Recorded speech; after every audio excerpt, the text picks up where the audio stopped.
നിങ്ങളുടെ favourite shows ഇനി ഒരിക്കലും മിസ്സാവില്ല. ഇപ്പോൾ C5 കാണും നിങ്ങളുടെ ഫേവറേറ്റ് ഷോസ് തികച്ചും സൗജന്യമായി. ഇവൾ ആരുടെ സപ്പോർട്ടില്ല ഇപ്പൊ ഇതൊക്കെ ചെയ്യുന്നത്? എനിക്ക് ആരും സപ്പോർട്ടില്ലെന്നാണ് നിങ്ങൾ കരുതിയേ?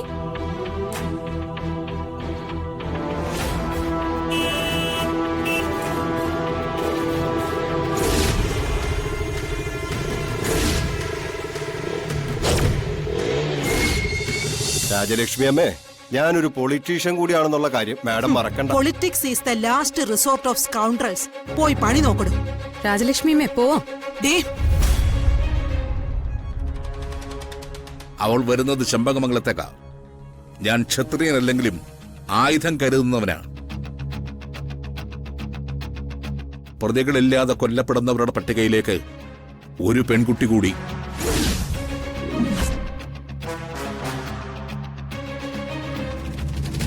കൂടെ ഞാനില്ലേ?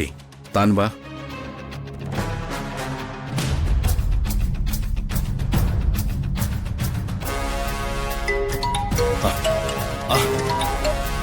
Hello madam. വിചാരിച്ചതുപോലെ എല്ലാം നന്നായി നടന്നല്ലോ അല്ലേ? അതിനേക്കാൾ ഭംഗിയായിട്ട് നടന്നു. മൈഥിലി കസറി കത്തി കയറി. അപ്പൊ ഇനി മൂന്നാമത്തെ ബോംബ്.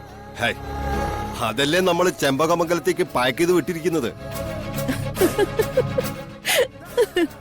ഇനി തുടർച്ചയായിട്ട് ചെമ്പകമംഗലത്ത് പൊട്ടാൻ പോകുന്നത് ബോംബുകൾ മാത്രമായിരിക്കും.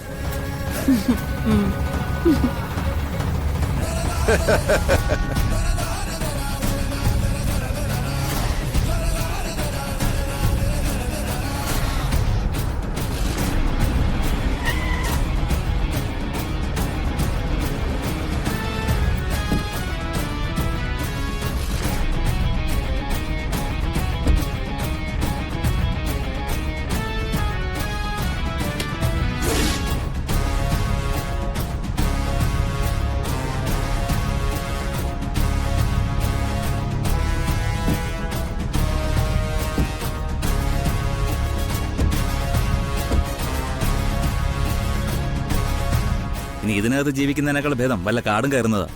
കിടന്നുറങ്ങാൻ കടത്തണേ നല്ലത്. ഏതോ മുജ്ജന്മ ശാപ. വെള്ളം കിട്ടാതെ ചത്ത ഏതെങ്കിലും കാരണവന്മാരുടെ ആത്മാവുകൾ ശപിച്ചതായിരിക്കും ഈ ചെമ്പകമംഗലത്തെ. അല്ലെങ്കിൽ ഇതുപോലൊരു വൃത്തികെട്ട മാരണത്തെ ചുമക്കേണ്ട ഗതികേട് വരുമോ നമുക്ക്? എന്ത് ചെയ്യാനാ സാവിത്രി? നമ്മുടെ കുഞ്ഞല്ലേ നമുക്ക് വലുത്. സഹിച്ചല്ലേ പറ്റൂ.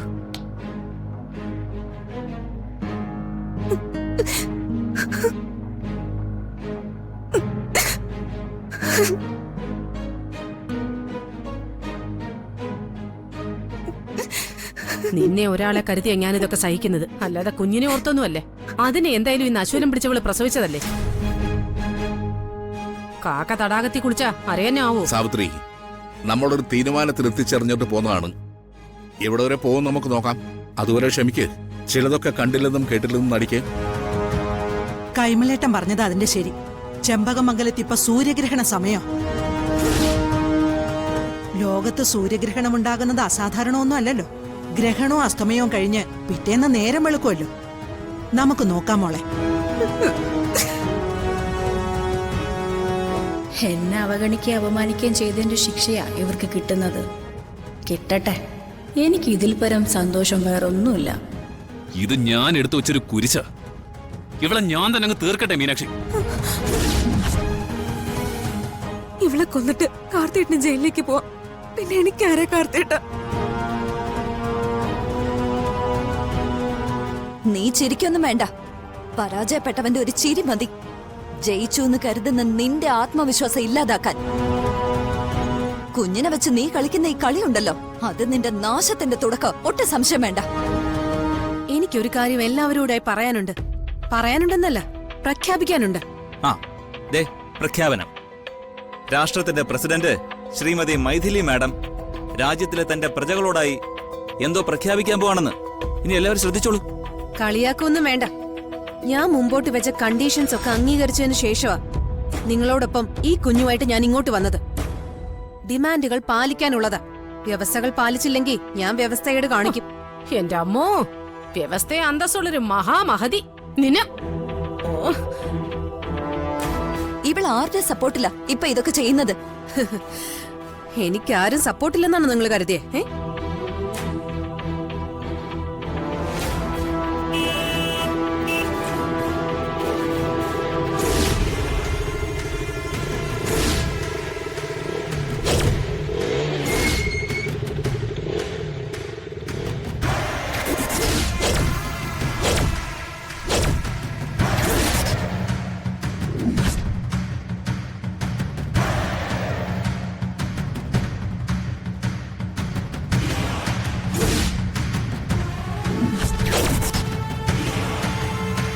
ദേ വരുന്നു ദുശാസനൻ. ഇവനെ ഗതക്കടിച്ചു വീഴ്ത്തി ഇവന്റെ മാറു പിളർന്ന് ചോര കുടിക്കാൻ ഇവിടെ ഒരു ഭീമൻ ഇല്ലാതായി പോയല്ലോ. ഇപ്പൊ എല്ലാവർക്കും മനസ്സിലായില്ലേ ഇവനും ഇവളും തമ്മിലുള്ള അഡ്ജസ്റ്റ്മെന്റ്.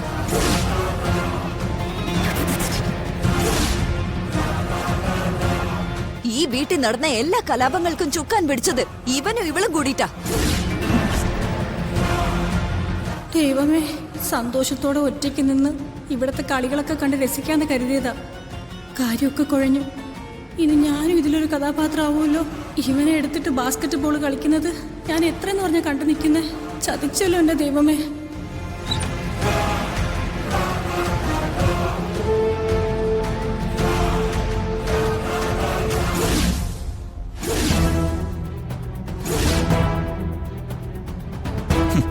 ഇവനാര്? അമരീഷ് പുരിയോ? ഇറങ്ങുന്നതൊക്കെ കണ്ടാലേ ഇവിടെ അങ്ങ് പൊളിച്ചടുക്കുമെന്ന് തോന്നുമല്ലോ. ഓ, എന്റെ കൈക്ക് പണിയായല്ലോ. ഈ സമയത്ത് ഒരളിയ യുദ്ധം വേണ്ടി വരുമെന്ന് ഞാൻ കരുതിയില്ല.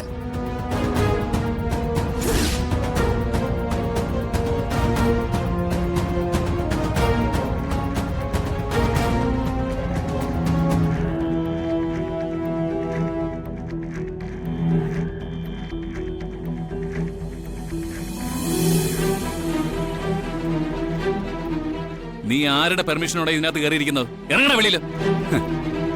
എനിക്കിനി ഇതിനകത്ത് കയറണമെങ്കിൽ നിങ്ങളുടെ ആരുടെയും പെർമിഷൻ വേണ്ട. അയ്യോടെ, പെർമിഷൻ വേണ്ടെന്നോ? നീ ആര്? ജില്ലാ കളക്ടറോ? എറണാകുളയില്. ജഗദീഷേട്ടാ, നമ്മൾ തമ്മിലൊരു പ്രശ്നം വേണ്ട. നിങ്ങൾ എന്റെ പെങ്ങളുടെ ഭർത്താവാ. ഞാൻ നിന്നെ എന്റെ ഭാര്യയുടെ ആങ്ങളായിട്ട് അംഗീകരിച്ചിട്ടില്ലെങ്കിലോ? അംഗീകരിച്ചില്ലെങ്കിലേ അംഗീകരിപ്പിക്കും. നാട്ടുകാരറിഞ്ഞ് നിയമപരമായിട്ട് കല്യാണം കഴിച്ച് തന്നതാ ഇവരെ നിങ്ങൾക്ക്. വെറുതെ വേഷം കെട്ടിറക്കല്ലേ.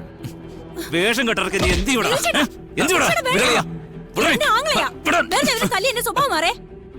എന്നാ ആദ്യത്തെ പുത്തിരി.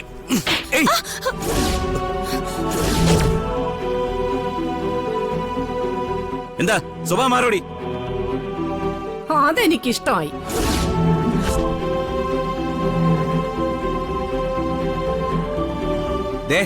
ഇതിനൊന്നും ചോദിക്കാനും പറയാനും ആരുമില്ലെന്ന് കരുതരുത്. ആരാടാ ഇത്ര ചോദിക്കാൻ? ഇറങ്ങടാ ഞങ്ങളുടെ മുറ്റത്തുനിന്ന്. വൈശാഖിനെ ഞാൻ വിളിച്ചിട്ടാ വന്നത്.